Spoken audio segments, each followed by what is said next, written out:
The heartbeat of competition, the drama of the moment. This is NASCAR on Mick Blam Racing. The championship has already been decided, but there are still races to win, trophies to collect, payback to be served, and redemption to be had. It is round 2 at the North Carolina Speedway for today's running of the Pop Secret Microwave Popcorn 400. I'm Mikey McBlam, your commentator and driver of the number 83 MB&A Chevrolet for Team KAOS Racing, here to tell you that today is business as usual. The hunger for victory is still very much present in the drivers as the fans are still hungry for some fantastic racing action and perhaps a good old-fashioned backyard brawl. Ladies and gentlemen, for the final time in the 2006 series, welcome to The Rock.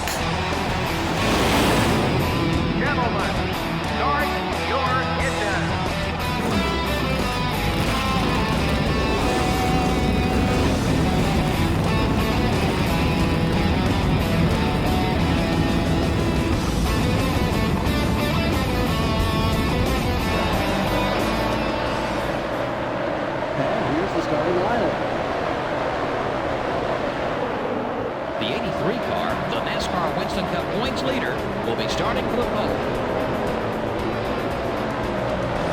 In the second row are the Target Dodge and the Hamilton Ford.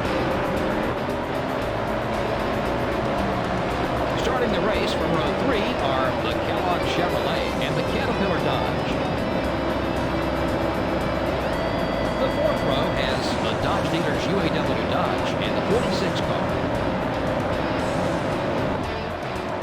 Starting the race from row 5 will be the 55 car and the Sprint Dodge.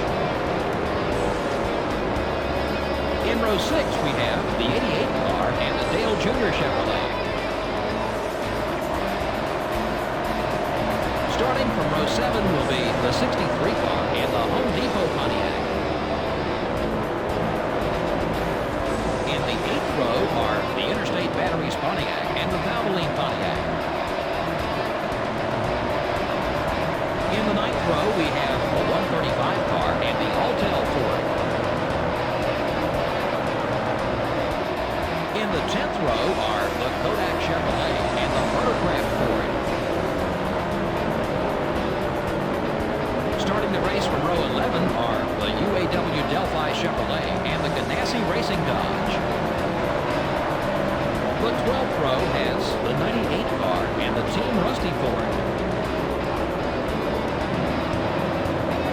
Starting the race from row 13 will be the Napa Auto Parts Chevrolet and the Dodge dealers UAW Dodge. In row 14 we have the Mark Martin Ford and the Lowe Chevrolet. Starting from row 15 will be the Rubbermaid Ford and the DeWalt Power Tools Ford. In the 16th row are the 184 car and the Citgo Ford. The 17th row are the GM Goodwrench Service Plus Chevrolet and the Pennzoil Chevrolet. In the 18th row are the 26 car and the 27 car. Starting the race from row 19 are the Tide Ford and the 16 car. The 20th row has the 111 car and the Singular Wireless Chevrolet.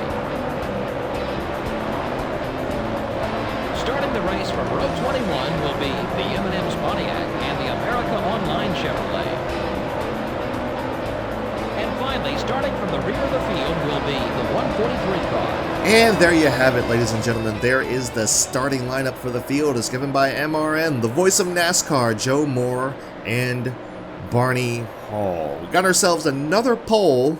Stole it from our buddy John. He's there on the outside lane, but I believe the story of the day is probably going to be that number 28 Yates engine of Ricky Rudd. Usually really fast, picking up a lot of spots in each race that he's been in this season.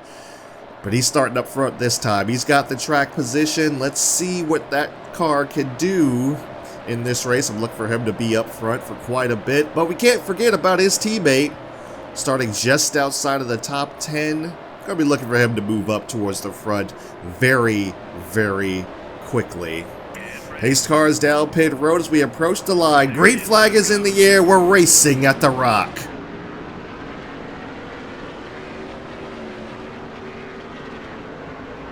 Got out to an early start there. I missed a shift that caused a little bit of trouble in turn number 2 there. But here comes John looking to the inside. Down on the apron he goes to the lead. And he will lead lap number 1. We tried to cross over, but we got a little bit loose there. Here we go, down into turn number 1. Oh, big bump to the back of the 24! He's up the racetrack. And now here comes his teammate, Terry Labonte, who's going to fight on the outside. He's now fighting for the lead. John's currently sitting P6 on the outside lane. We're side by side as we come to the line. Still 2 by 2. No one's got a clear breakaway. Jeremy Mayfield took a peek to the inside there. No room. And we're kind of playing the Department of Defense here. Ricky Rudd has not been able to make any moves. Jeremy Mayfield takes a big dive bomb move. 3 wide in turn number 3. As he's going to lead this particular lap. We're really, really loose on the top of the racetrack there. That was a heck of a dive bomb move there. Caused us to get up into Terry Labonte. That kind of cleared the way for Ricky Rudd. Ricky Rudd took a swipe at us. As they are really trying to aggressively get around us. I've never seen this level of dive bombing before. At least not this early. And Ricky Rudd's all over us. There's his teammate, Dale Jarrett, already up into P3. Oh, man. We're trying hard to protect that position, but Ricky is just really having none of it. I don't know how long we can really hold him off. That's the second time he's gotten into us. I'm trying to be as cautious as possible. I'm just trying to catch Jeremy Mayfield at this point.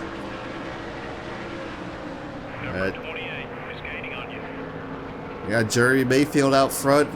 Myself in second. Oh, we got a battle for third here. Looks like Dale Jarrett's going to take that spot away from his teammate, Ricky Rudd. I caught Mayfield on the front stretch there, but I just couldn't do anything with him. Let's try to look to the inside here. Oh man, yeah, nothing you can do about that. That's just absolute power in the corner right there. That was a strong move. Ooh, contact. Dale Jr. made his way into the top 5, followed by Bobby Labonte. I believe Labonte was in the top 5 for a little bit, and I think he just got overtaken not too long ago. We got these guys battling behind us as we're just trying to maintain our position, trying to find the lead here if we can. It's like right here we can catch him. Man, they're just driving it in so freaking hard.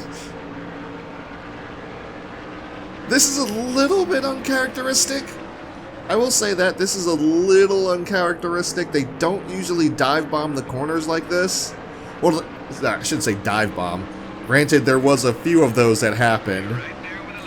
No, they don't typically drive it in that hard.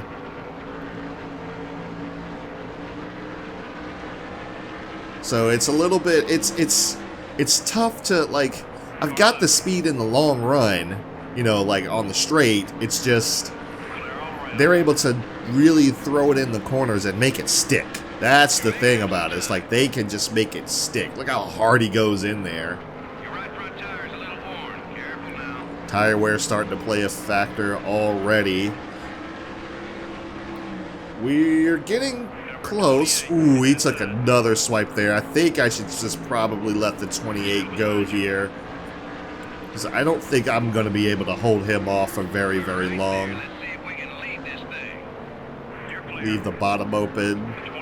I tried to. He didn't take it early enough, so I just came down. He's looking once again. Ooh, got a little bit loose going in the turn that time. Good thing he wasn't underneath me. That would have been bad. I'm going to go ahead and say this, all right, halfway on fuel. Oh, okay, we really caught up to Dale Jarrett that time. Must have had a really good exit off of turn number 4. I'm going to go ahead and say this. That contact with John in the beginning was not intentional. You see how hard there... My gosh, Ricky, just go ahead. My gosh, like he is just trying so hard. But that contact was purely not intentional. I didn't expect him to go into the corner that slow, because like I'm going into the corner as I would normally. Oh, big contact with the wall! Oh, that put some damage on the car there. We're going to lose some time on pit road because of that. We got into Ricky Rudd, unfortunately. Car just plowed, man. It would not turn off the exit of the corner there. Now we're in the clutches of Dale Earnhardt Jr. But yeah, he drove into turn 1 a lot more cautiously than I expected him to do that. Than I expected him to do, and it just... Contact was made. That got him up the racetrack. He lost quite a few spots, actually. I haven't seen him since. He was running about 6, where we were like all side by side in a big old pack. Now that the field has been spread out, it looks like he's lost quite a few spots. Which, he didn't get into the wall. I don't think he did. I don't believe he got into the wall, but I'd hesitate to think that messed him up that badly. We got some cars headed down pit road. Okay, Dale Jarrett, Ricky Rudd are about to come down pit road. That's going to allow us to lead a lap. We've pulled away from Dale Earnhardt Jr. So we know we've at least got the speed to beat him. We've got we've definitely got a top 3 car. Do we have the speed to beat someone like Dale Jarrett? That's always the case, right? That is always the case. Do we have enough speed to beat him? And I can't answer that question. But we're going to come down pit road, add a little bit more tire pressure so that tires last a little bit longer. Ooh, man, got held up. This is really going to not be a good pit stop for us. Oh, got some contact going on back there. Either that or I'm rubbing on the tarmac or something really bad on the concrete. But man, intense racing in the first opening laps, man. Very intense racing. All right, banged all the dents out. Not the greatest pit stop. Not the greatest pit stop. We're gonna lose quite a few spots. And well, maybe not. Maybe not. Dale Jarrett's right there. So is Ricky Rudd. Okay, we might be okay. We might be sitting pretty here. We'll just see how the race plays out. But yeah, again, did not mean to do that. Didn't know that he was going to slow up that much going into 1. And it's even more surprising seeing how hard these guys are driving it into the corners and making it stick. It's even more surprising that he slowed up that much, because I'm really not overdriving it. And you guys would know, I've overdriven, the corners here at Rockingham many times. Many times have I done that. I'm trying to be a lot more careful here, because that just leads to more tire wear, more, quickly. So I'm trying to be a little bit more careful here. So as careful as I was being, I still ran him over going into turn 1, and it was just surprising. Definitely my fault. It was definitely my fault. If this were real life, I'd be apologizing to him, both over the radio, to my spotter, and after the race, because that was not my intention. We're currently sitting P4. I don't know if... Yeah, okay, leader did just come down pit road. Okay, so we're back. We're back running where we were before. Looks like Bobby Labonte gained a spot on Dale Earnhardt Jr., but now he's under attack. He might get past here. And we've still got quite a few laps to go here. This would normally be, I believe, 393 laps Race leader's got 3 seconds on you. to cover the 400 miles here at Rockingham.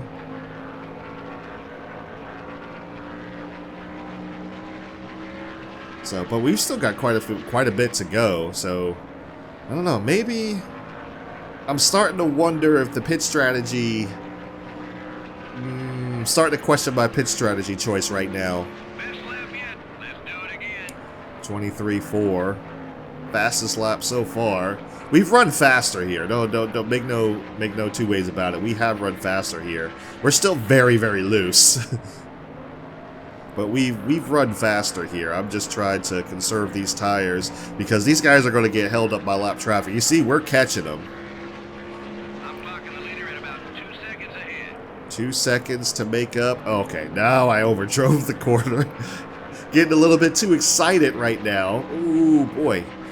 Easy. Ricky Rudd currently being held up. He's now clear of the lap traffic. He's challenging his teammate. He's like right there. The number 36. Was that? That was Kenny Schrader. I didn't even see that until like the spotter had said something. That was Kenny Schrader. Oh man. Not good for him. But Kenny's had a not great season. It's not been a great season for that 36 car. By about 2 seconds. But if I remember correctly,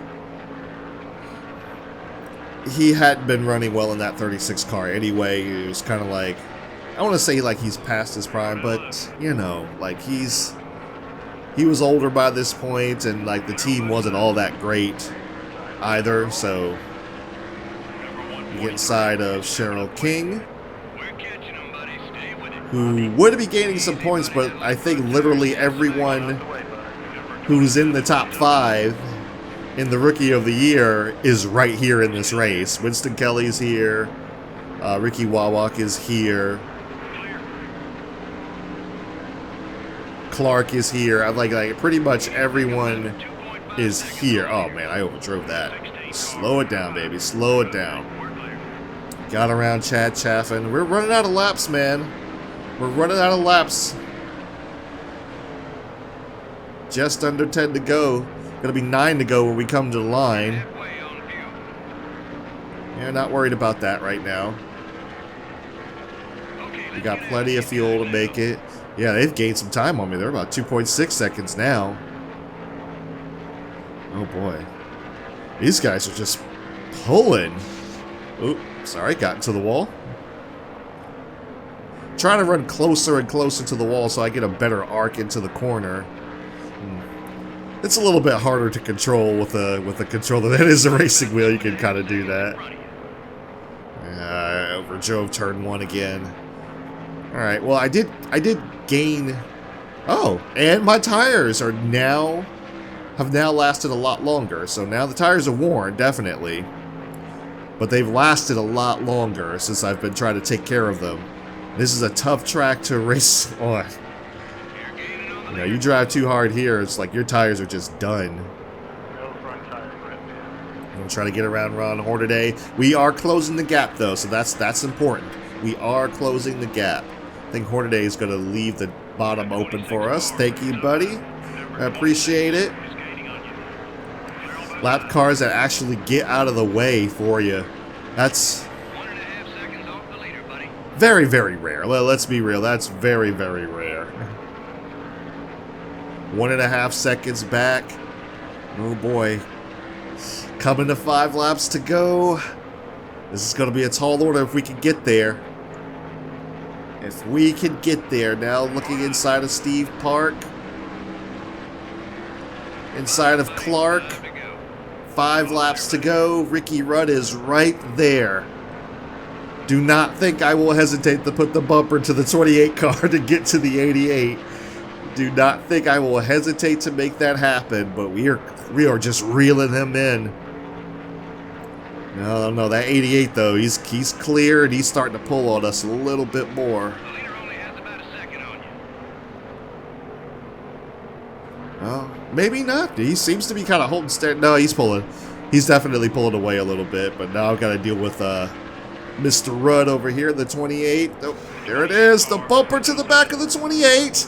Actually meant to do that this time. We got him up the racetrack side by side. Pin him up behind Winston Kelly and Ricky Wawak, who are battling for position right now. Winston, go away. Ricky, go away. This is not your fight. This is not your fight. Back off. Alright, gonna try as best as I can to chase down Dale Jarrett. I don't know if I have enough to do it. Barely a second back. And is this Kyle Petty? I hope that's not Kyle Petty in front of us. He started up there close to the top 10, not in the top 10. That's Kyle Petty. What happened to the 45? He's usually pretty good at these shorter racetracks. Man, unfortunate for the 45. White flag in the air one more time around. I don't think I've got anything for this 88 car, man. I don't think I've got anything for him. I'm doing everything I can here. Sideways off the corner to try to chase him. But it looks like the Yates engine is going to hold up this time as he comes off turn number 4. Dale Jarrett will win the Pop Secret Microwave Popcorn 400, and we will come home in P2. Followed by Ricky Rudd, Dale Jr., and Bobby Labonte round out the top 5. It was all green flag racing in this one. You know, that's pretty amazing. It says a lot about the quality and true talent of these NASCAR Winston Cup drivers. The MB&A car never even got a scratch in this race. Well, it's going to be a happy crew when they get back to the shop. They can immediately go to work on next week's car without having to worry about fixing anything from this race, and that makes for a much less stressful atmosphere. We hope you enjoyed today's broadcast of NASCAR Winston Cup Racing on the Voice of NASCAR, MRN. Next up is Phoenix. Alright guys, so here are the race results for the Pop Secret Microwave Popcorn 400 here at The Rock, aka North Carolina Speedway, or actually North Carolina Speedway. But Dale Jarrett is your race winner. He finally got him one. I mean, he's won before. It's just like he finally got him one and finally had a good package together that had a lot of speed, and it didn't blow up at the end. So they finally got it figured out. Whatever they've been struggling with for the past few weeks, they finally got it figured out. We ran second, only 9/10 back. I mean, we were a ways back, but I don't think there was any catching them. Plus, dealing with lap traffic probably would have slowed them down, but yeah, just is what it is. But you know what? I'm satisfied with that. Ricky Wright, after being in a nuisance all race long, finishes 3rd. Dale Earnhardt Jr. finishes 4th, and rounding out the top 5 is Bobby Labonte. 6th is Tony Stewart. 7th is Mark Martin. 8th is Jonathan Wolf. I'm sorry, buddy. I'm sorry. Call it payback for SRX. We'll just call it that. 9th is Jeremy Mayfield, and rounding out the top 10 is Sterling Marlin, who came from 22nd. So Mark Martin might be the biggest mover. Mark Martin is always a threat here at Rockingham, as JC has said one time, that he has ungodly speed here. He is incredibly fast. If he ever starts on the front row, forget it. He's the one person that could probably would have just toasted Dale Jarrett. He's the one person that probably would have done that. But anyway, here's the rest of the field. You can pick out your favorite driver. Winner's purse of $158,000. No caution. 7 lead changes. Well, it's quite a few of them. Time of race 16:19. Average speed of 146 miles per hour, and margin of victory just under a second. We had Kenny Schrader go out of the race on lap 26 with a blown engine. Cheryl King, unfortunately, kind of brung up the rear there, so she didn't gain the necessary points that she needed because Ricky Wawak and Winston Kelly and Audrey Clark were also in this race, and actually Audrey Clark might have gained some points on her in the Ray Bestis Rookie of the Year. Winston Kelly gained some on Ricky, but that's not a whole lot. I mean, it's just one position that's separating him right now. Anyway, check on the proteges. We have I know Mike Brown had mid-pack starting, so mid-pack finish. Okay, a decent day, solid day, I guess I should say, for Mike Brown. You know, top 20 finish, right behind Amy, right behind Amy Hicks. So Amy's chipping away, but not enough. You know, the finishes aren't substantial enough to really close that gap. Ironically, they are 17th and 18th in the points, just in reverse. But let's go ahead and check out the point standings and see what's the what. And here are the point standings after Rockingham. Nothing really to show here. Obviously, we've still got it, you know, well in, wrapped up. We wrapped it up last week. But we really wanted to just kind of check on the proteges. They're still solidly in the top 20, and like I said, a little bit too far of a gap to really, like, Mike Brown would have to have some seriously bad races, and he's been running solid. Not great like he was in the beginning of the year, but solid. He's been running pretty good. Amy has actually been improving, you know, in terms of her finishes. Her starting positions are actually improving a great deal, but her finishes are actually, you know, like they're up there now. You know, she's actually finishing really well. Let's check on the awards for the week.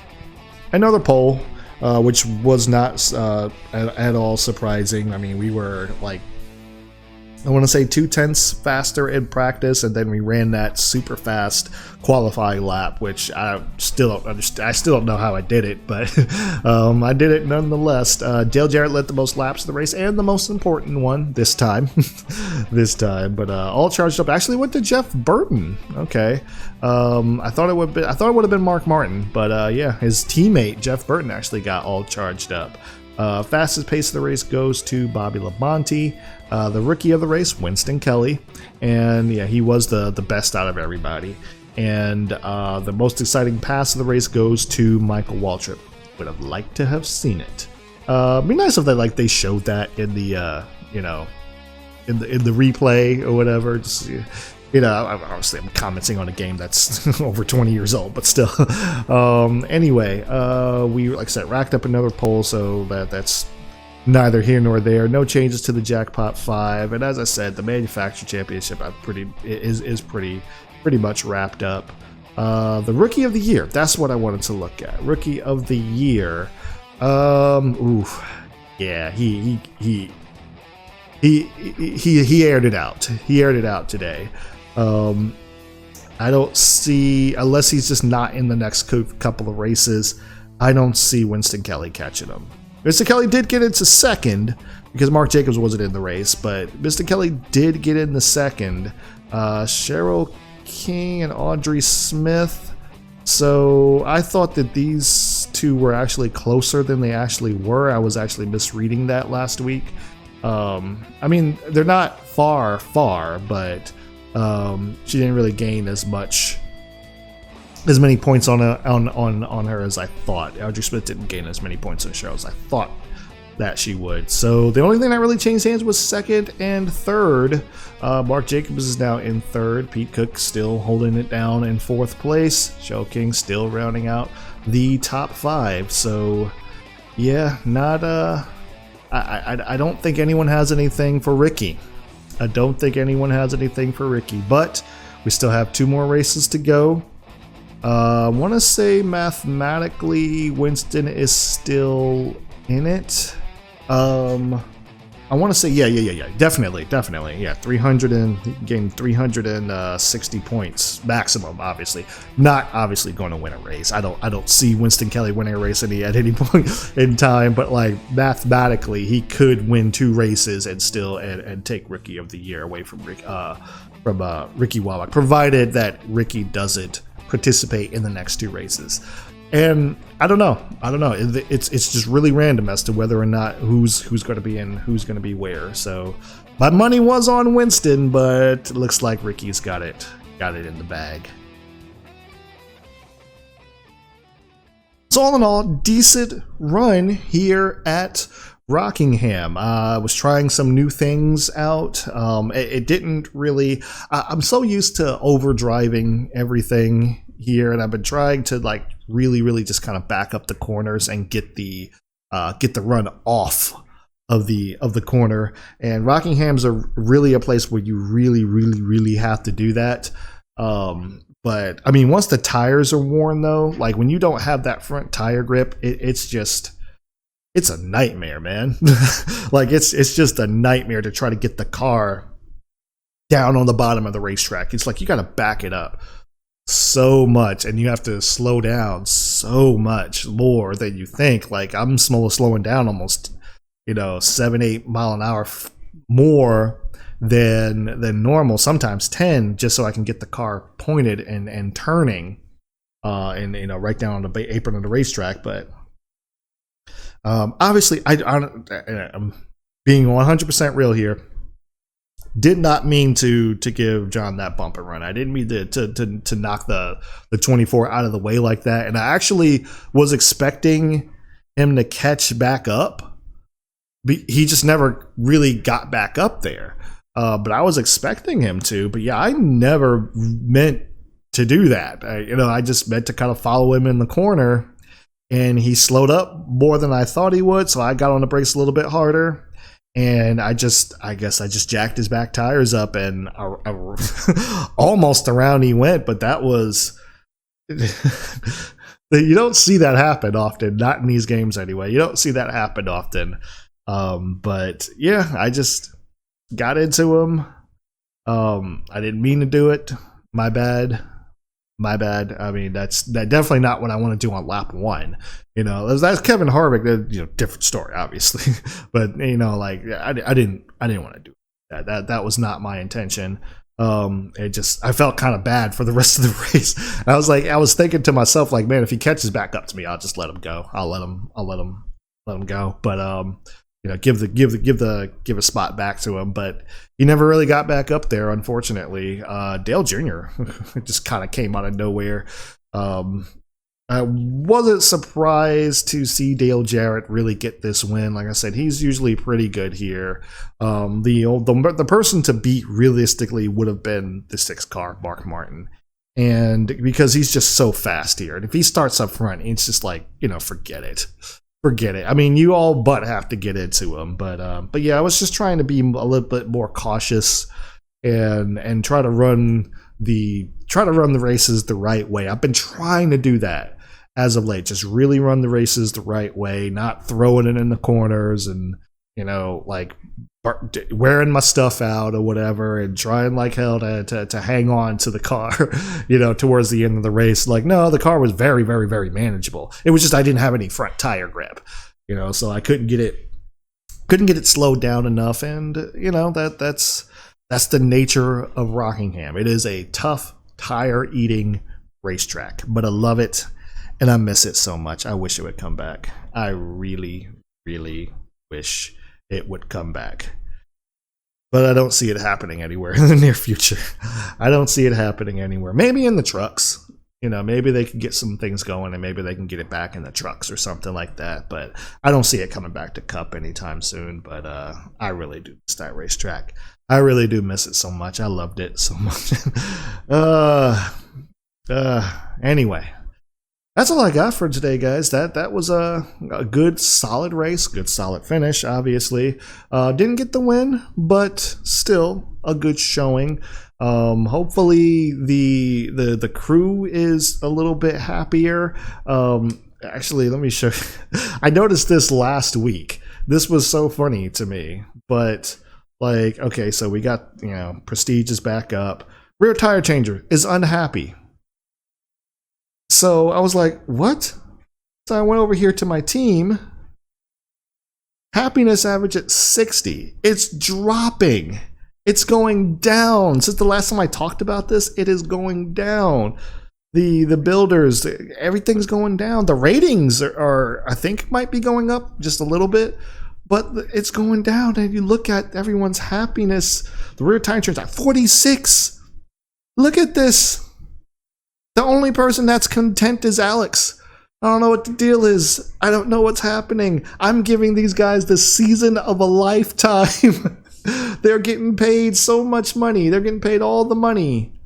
And they're unhappy.